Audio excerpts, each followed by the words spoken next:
Hey there, you looking kinda cute. Please consider subscribing and check out our Patreon for more. Enjoy the video. I had been a carefully closeted crossdresser for years, beginning at my teens when, for no apparent reason, I found my older sister's Catholic school uniform and pretended to be a girl before the mirror when no one was home. I'll never forget how cute I looked in my plaid jumper and short-sleeved, starched white Peter Pan blouse with Mom's black high heels and lipstick. In my teen years, I lost interest in my peculiar hobby, however, and pursued a typically masculine career and lifestyle. Life, in general, was going well as far as career, etc., but my personal life went to hell with an unanticipated divorce that left me devastated and alone. I gradually put my life back together, and at this time, rediscovered the joys of being part-time feminine. I saw a talk show discussion on cross-dressing, and this triggered my long-suppressed needs for this outlet. Soon, I acquired the necessary clothing, jewelry, makeup, and wigs.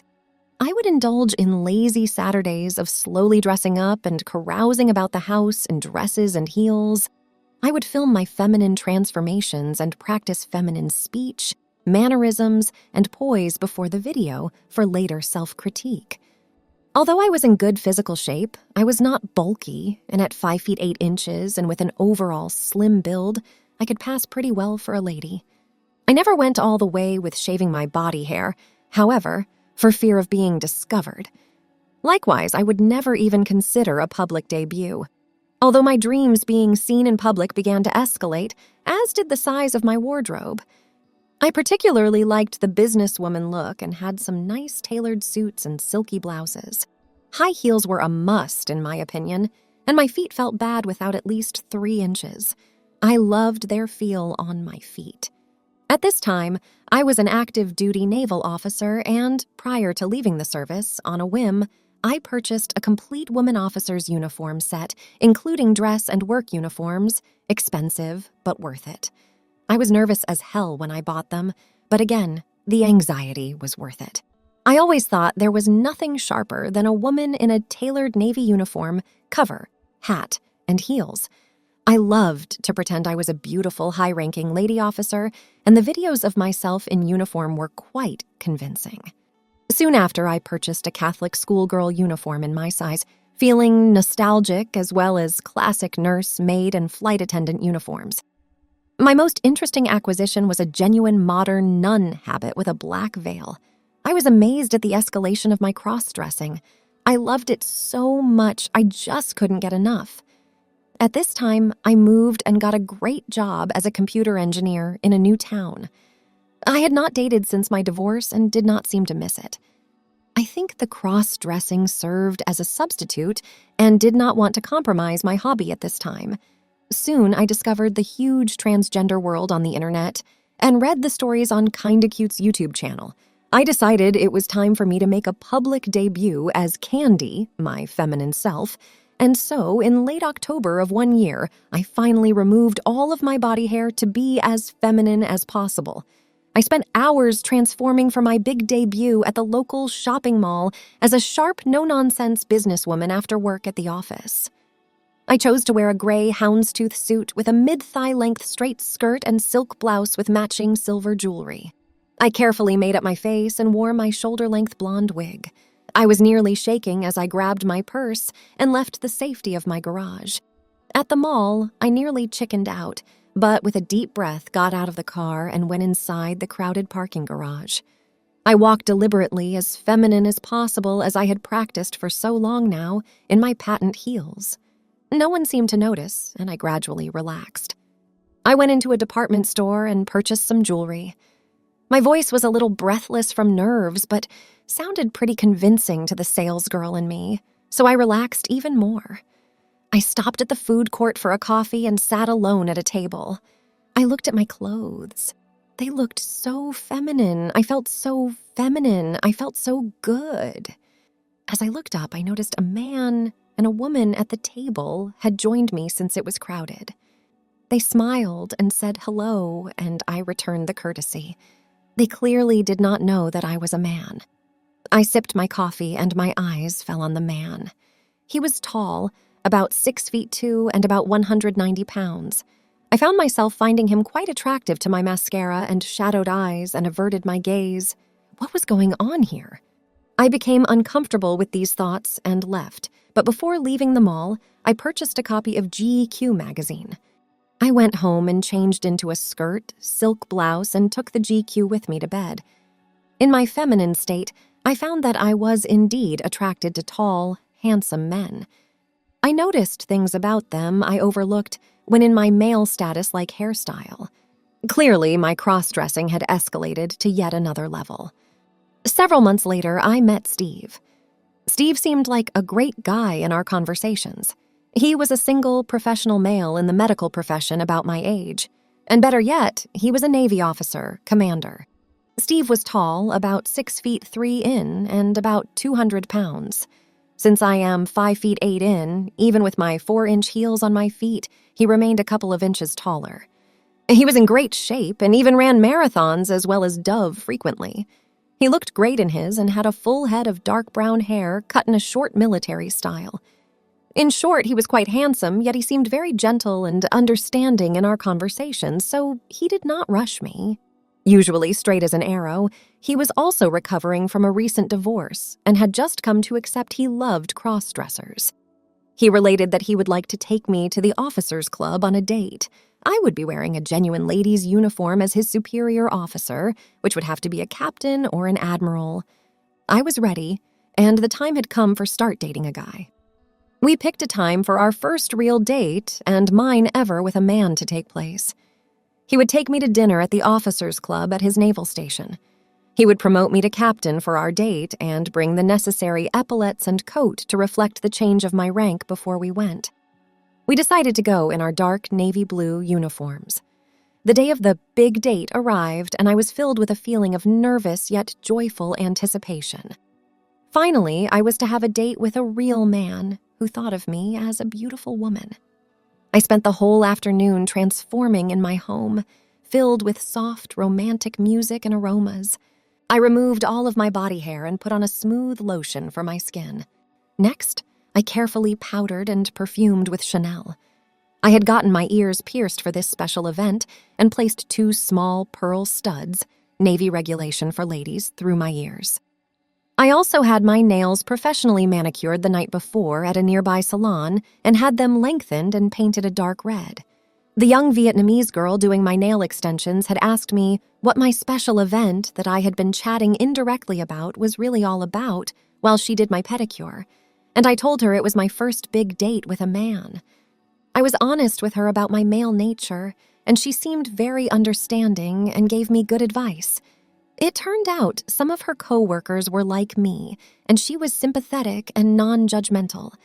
She said to remember I was the girl and not the man now, and to let my date make the moves and take the lead. I could not agree more and thanked her with a hug. She said I was a real doll and could make a lot of real girls jealous. I showed her Steve's photo and she told me he was handsome. I assured her he knew I was a special girl since she seemed flabbergasted that I could attract such a man. My preparation proceeded as planned. After placing the earrings, I carefully applied my base makeup and concealer, hiding all my beard shadow. I used lots of mascara and liner but subtle shadow and eyebrow pencil. I outlined my lips with lip pencil to make them appear even fuller. Although I am already blessed with full, pouty lips, I applied supposedly kiss-proof lipstick in a shade of red like my nail color. For my wig, I chose an auburn color which I had braided at the salon to fit my military uniform in a proper regulation manner.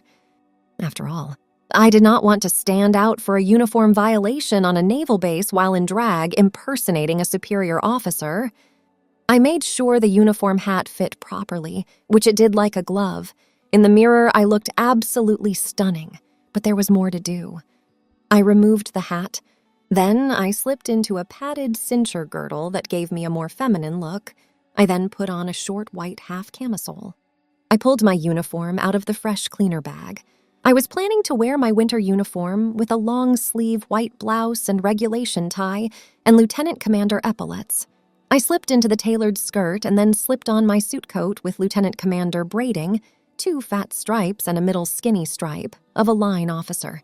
Steve would be bringing a new female coat sized just right for me, but with 4 full gold stripes, signifying my higher rank of captain, line officer, to wear after my promotion. I put on my other ribbons and badges on the coat, however, making sure they were regulation. Finally, I replaced the military hat and slipped into 3-inch high-heeled black patent pumps, the max allowed, making me a tall but slim 5'11" in tall. I grabbed my matching regulation black purse and checked myself out in the mirror. God, I looked too good to be true. I easily passed as a lady naval officer. I practiced walking and saluting in uniform as well as softened my voice with practice for half an hour, but then grabbed my overnight bag and left for my date. I had packed a small overnight suitcase with makeup for use later in the evening. I drove to the hotel to meet Steve, my military dream date. I still could not believe I was doing this, but drove without a problem to the Hyatt, pulled in, and gathered up my purse and overnight bag. I casually strode into the reception area of the hotel where Steve would find me. I loved the click of my heels on the marble floor and the soft swoosh of my uniform skirt across my nyloned legs as I walked in a ladylike yet stiff military manner. I felt so feminine. I had passed a young ensign, lots of Navy in this town, in the parking lot who had saluted me, which I returned with a smile. Steve was waiting by the elevators. He had just come down as I came in. He looked good in his dark blue uniform with a tie and a highly decorated coat, and was so much more good-looking in real life. He came up to me and took my hand in a gentle handshake so as not to attract attention since other Navy personnel were in the lobby. "At last, we meet. Are you ready for your promotion ceremony?" he asked in that deep voice of his. I said, "Yes, sir," in my most sultry feminine voice, and together we went up to our room. Like a gentleman, he took my overnight bag with him. The room was beautiful and big. Steve came up to me and held me in his arms, and I reflexively put my arms around his neck, trying to emulate a feminine response to his embrace. Here I was in a woman's Navy uniform and high heels that felt great. Clearly, this is what I had imagined all along, to be on the arm of this guy. He said that I was so feminine, soft, and beautiful. He couldn't get over my well-practiced feminine voice. We went upstairs the hotel room. He then gave me a new coat that had my new feminine name and base assignment on it. To my delight, Steve had fixed it that I was a Navy nurse now too, at least according to the embroidered acorn symbol above the stripes instead of the star for field officer. I put on the gold letter tag with his medical center logo on it. My femme name, Candice P., would stand out proudly on my buxom chest, associated with my new higher rank and job as Navy nurse. I took off my old coat and then let Steve place my 4 gold stripe epaulets on each shoulder of my white blouse and was saluted by my now inferior officer. We then were off to the O Club in Steve's BMW. The sun was going down over the Pacific, and it looked so good. The moment was sublime. We went on to the base without a problem and soon were at the O Club. The Marine enlisted soldiers there saluted us at the entrance gate. If they only knew. Steve opened my door, and I put on my hat and got my purse. I decided to wear white gloves as well to really complete my polished military look. We looked so sharp together, and I admired our reflection in cars as we passed through the parking lot. I was saluted by several lower-ranking officers on our way in, and no one even looked twice. Steve was a member at the O Club and had reserved great table in the restaurant. Soon we were enjoying a nice dinner and talking about all kinds of things. It was very nice. I was introduced to one of Steve's colleagues, a Navy captain named Ted, as a Navy nurse named Candice Hoffman that he had met at a conference who was visiting in town. Steve ended the conversation saying that we had professional things to discuss. The night was going great, and on the way out, we stopped at the nightclub part of the club where Steve asked me for a dance. We made our way to the dance floor and danced to a favorite Celine Dion song. I felt like I was dreaming. My first dance with a man, and it was amazing. I felt so feminine. After our dance, we left and went for a walk in a less crowded area. Soon, we were alone by ourselves. Finally, we could enjoy being together as a couple. Thanks for watching. The rest won't be viewable on YouTube, so check out Patreon if you want more.